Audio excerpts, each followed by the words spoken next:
Welcome back to the channel. I'm Jared, J-Rod Diesel, and we're getting closer and closer to putting this old second gen back on the road. And make sure you subscribe and follow along to see this build and future builds. And you never know, I'm a heavy equipment mechanic, and you never know what I'll be working on. So let's get into this.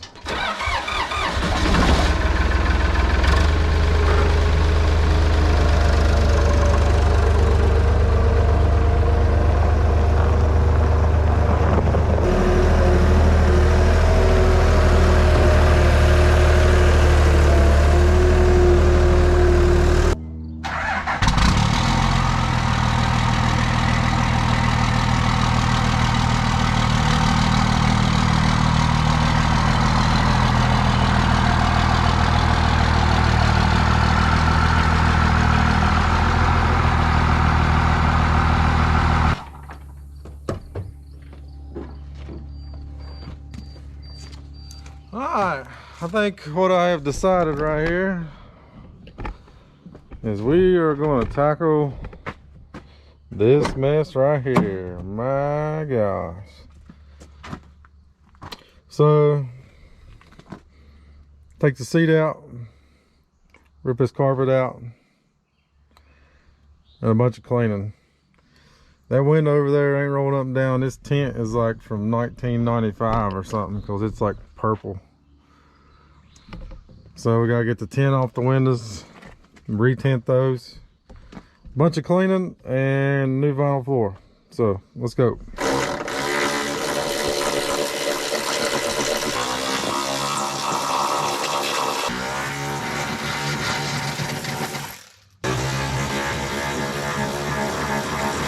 Alright, that should be it.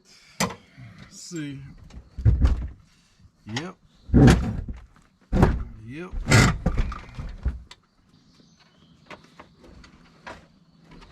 Do this without breaking anything.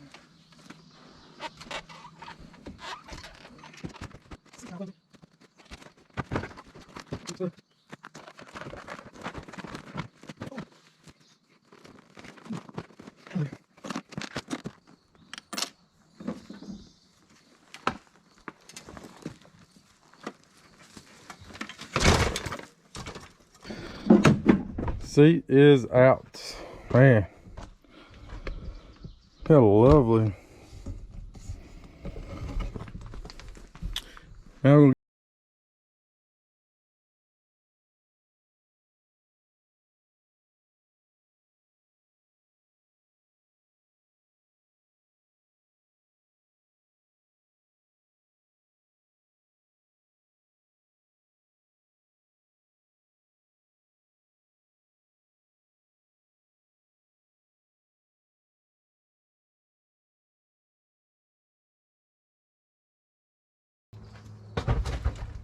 ta-da! Now we just gotta clean up. We got a little bit of rust. Thank God it's solid. Gotta treat that. Put our new floor in.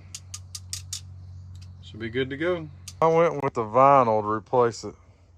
If you ain't never fooled with that stuff before, man, out of the box, it's like stiff as a board. So it's supposed to be sunny and hot next couple of days, and I think I'm gonna take this and drag this out in the sun, let it warm up real good, and let it kind of flatten out. I got some of this rust preventative spray here. We took this floor out. I had a few spots right here, you see. Now it's all solid. Ain't none of it, it's just on the surface. I guess when you get in the truck and water on your boots, and it soaks down through all that carpet and stuff. Yeah, I don't know, maybe it's salt on the bottom of your boots or whatever, and these floor pans get. But anyway, I'm gonna spray this down with this. That way it's all be dry, so we'll be ready to put our new vinyl flooring in here. I did fool with that door over there. That window wasn't working, and now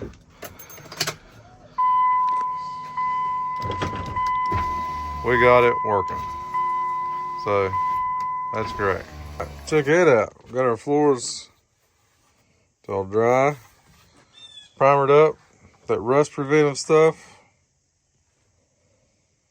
I like it. I think this evening we're going to concentrate on this door. Since we got the window working, we got a new door skin to clean all this up and get this old stupid tint off, and maybe try to put some new tint on that and get that part done. Well, I kind of got sidetracked, burning the midnight oil, something like that. A side quest, as my little boy would say. But I started on this tent. I done that side over there. And shoo, look at that. That came out pretty good. But I was knocking this out tonight. Just cause, why not? I think I'm gonna try to undercoat this thing tomorrow and try to get some of this cab put back together. I'll see y'all in the morning. Well, now our window tint job, we'll get on this floor right here, and I've laid my vinyl out here. If you ain't never messed with this stuff, man, it's stiff, but you lay it out in the sun, look, it's moving like carpet now. So now we just gotta deal with some hot vinyl, but it's gonna make it a whole lot easier forming it to fit our floor right there. So we'll get on that. One thing I'll say, laying that out in the sun is a good idea. It softens that vinyl up to where you can work with it. But this floor, it's not formed to fit perfect. You had to trim it. I had to trim all around the sides and the gear shift, and I had to really work this thing in there, and it took a little bit longer than I thought. Well, here it is.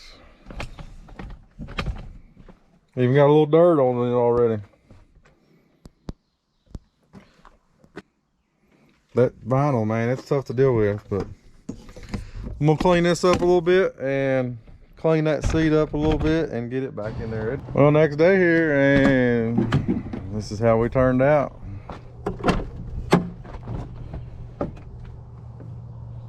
Not too shabby. This thing cleaned up pretty good. Still waiting on my black dash skin, so I ain't done nothing with that. Man, we're ready to put this thing to work just about. But today we're moving on here to this chassis saver. You can roll this on, brush it on, spray it on, whatever you want to do. I'm gonna start with this rolling on, brushing on. If that works pretty good, then I'll just keep going. If not, I'll get my spray gun out. But all you want to take your wire wheel or your wire brush and just hit it so you ain't got no flakes, which I never had no flakes. It's just got this surface stuff. You see, for the most part, it's still got the paint on it. This frame is actually in really good shape. But I'm gonna get my air hose out here and blow this out. It's supposed to rain tomorrow, so I'm gonna hammer down on this chassis saver undercoating and try to get this done and get a part back in my tent, so it'll be out of the rain for a couple days. So let's get going here.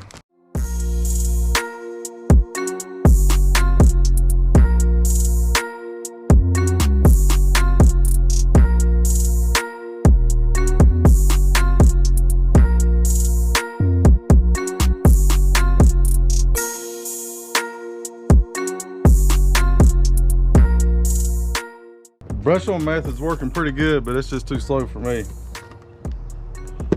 Got this undercoating gun, bought this off Amazon.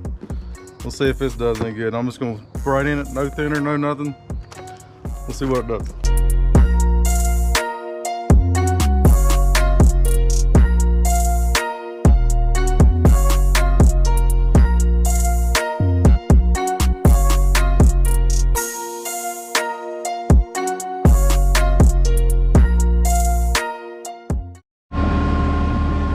Over my screaming air compressor. It goes on kind of blotchy and thick with that gun.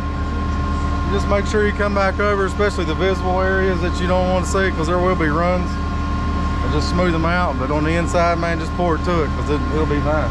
That little undercoat gun sprays this stuff really good. I'm running about 110 PSI, something like that, what I got turned down to. This bike's doing really good. It's been about an hour.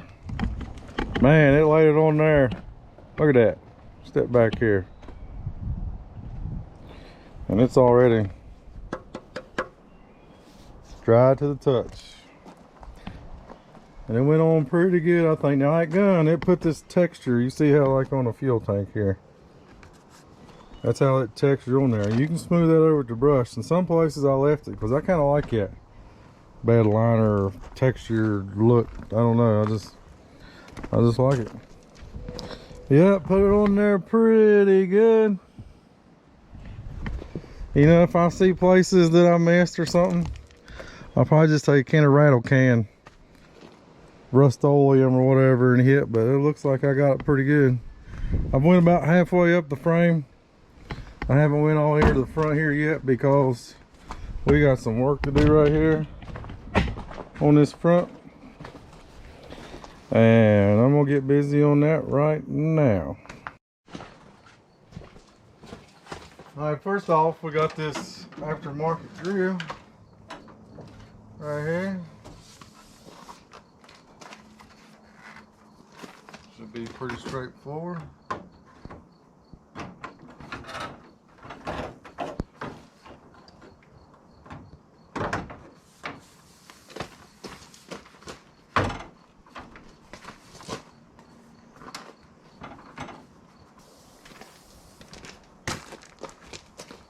We're gonna paint it. I just want to make sure it fits. She already looking better. And spoiler alert, we're putting a 4th gen bumper on this. Alright, here it is in my little tent. Now I bought a new shell. You're better off if you can find a 4th gen at the junkyard or somewhere. You got a buddy or something that's changing these bumpers or something. Because then you get all the brackets, and all you'd have to buy is these conversion brackets. And these right here is 2nd gen to 4th gen conversion brackets. But buying the shell, I guess, you also got to get this bracket. And there's the Mopar number. Yeah, I can hold it different. And there's the Mopar part number. I'll have this in the description. I bought this off of Amazon.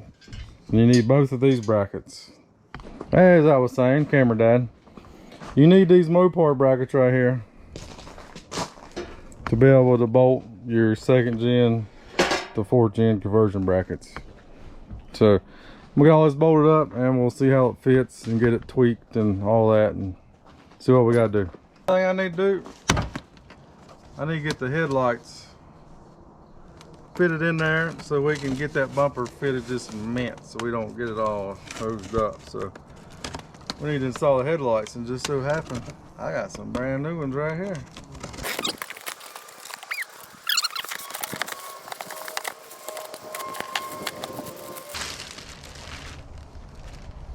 Look at those bad boys right there, boy.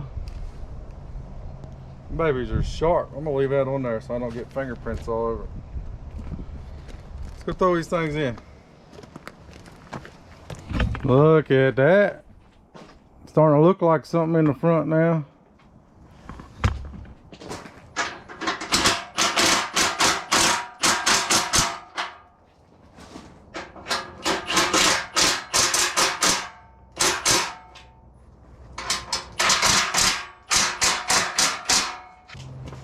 All right, be good to me, sweetheart.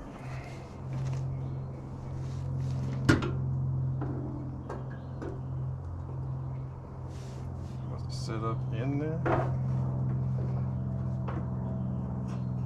Yep, it does. Already gotta do some adjusting. Yep, moves like that.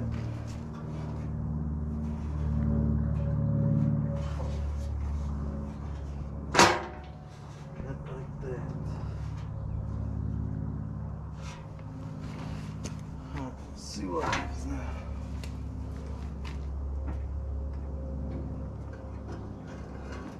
Oh man.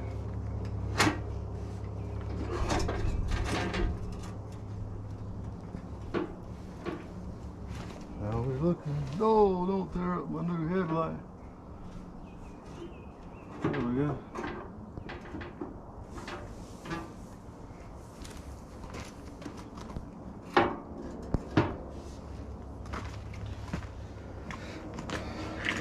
Shoo, boys, that's gonna look good.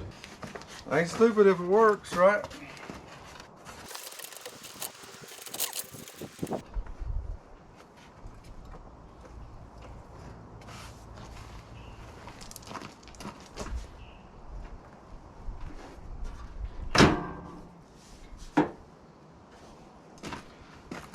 pretty good.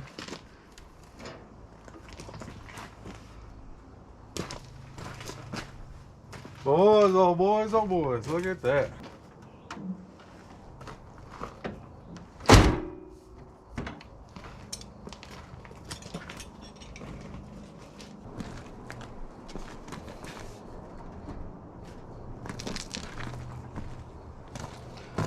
What do y'all think? Oh man, those lines look good, don't they? I like it.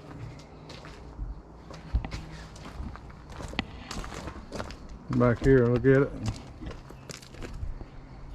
I don't want that to be like going downhill like the bumper's falling off, so I have to like roll it this way when I go to tighten it, but man, that looks good. You gotta get a sports grill if you're gonna run a Fort Jim bumper. Otherwise, with a regular grill, you have a big gap right there. But right here like this, man, it just fits perfect. Sticks in the wheel just a little bit. I guess I could adjust that out. But then you got a gap here, and I like it. I like it like that. Yeah. Now we just gotta get it off there and prep it up and paint it. And we're gonna do it the same way we've done the fenders. Well, I believe I'm gonna end that one here, guys. We're making some really good progress on this build right here. I gotta get caught up on my grass mowing duties. The grass is growing like crazy. But I'm gonna lay some paint down this bumper before I go to mowing, and then we'll let it sit a couple days and put it on there. But we're down to just installing that, giving it a good cleaning, and build this bed. And I'm excited to build this bed. And I should have all the stuff gathered up and all the steel, hopefully tomorrow. And I'll get started on that. And that'll be the next one. We're gonna build this bed and hopefully finish this thing up. And if you're not subscribed, make sure you subscribe, because you never know what I'll be working on next. So have a good day, and thanks for viewing, and have a good day.